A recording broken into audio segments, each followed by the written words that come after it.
दूसरा प्रश्न देखते हैं हम।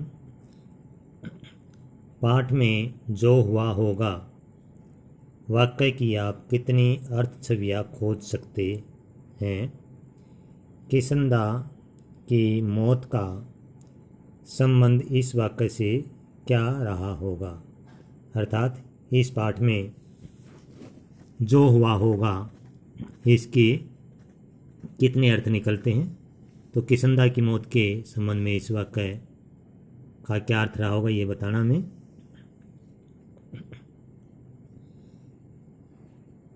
जो हुआ होगा वाक्य इस पाठ में अनेक स्थानों पर प्रयुक्त हुआ है।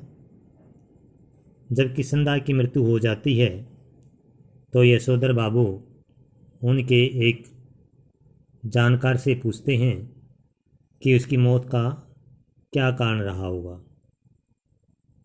तो उनका परिचित उसे उत्तर देता है कि जो हुआ होगा, अर्थात पता नहीं किस कारण उनकी मृत्यु हुई है। तो इसका अर्थ है कि जिस किसी व्यक्ति के बाल बच्चे नहीं होते तो उसकी मृत्यु की ओर लोग ध्यान नहीं देते।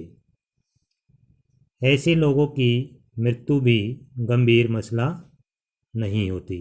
अर्थात कहने का मतलब है कि जिनके कोई सगे संबंधी नहीं होते, बाल बच्चे नहीं होते, तो उनकी मृत्यु की तरफ कोई ध्यान नहीं देता। अर्थात कोई यह जानने की कोशिश नहीं करता कि इनकी मृत्यु कैसे हुई है।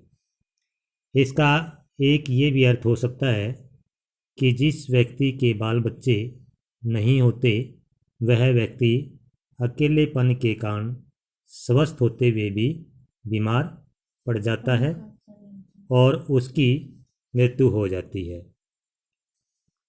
तो अतः यहाँ जो हुआ होगा कि मृत्यु के कारण का पता नहीं चल सका। अर्थात किशनदा की मृत्यु कैसे हुई, कि बीमारी से हुई या किसी और कारण से, तो इस बात का पता नहीं चल सका। पाठ के अंत में यशोधर बाबू का बड़ा बेटा भूषण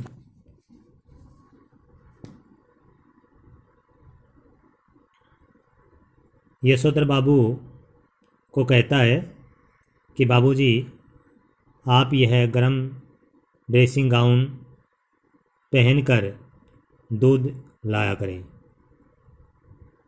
तो इस बात से यशोधर बाबू को काफ़ी दुख होता है,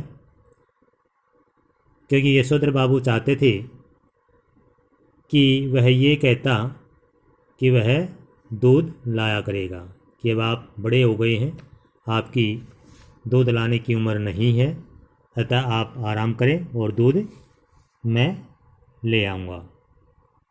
लेकिन उनके बेटे ने ऐसा नहीं कहा। वस्तुतः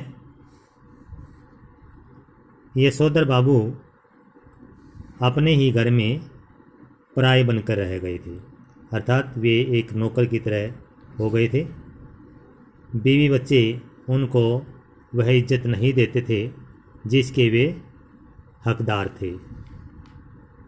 तो इस तरह से वह किशनदा के बारे में सोचने लगते हैं जिसकी मौत जो हुआ होगा से हुई थी, और सोचते हैं कि एक दिन सभी को इसी जो हुआ होगा से ही मरना होगा।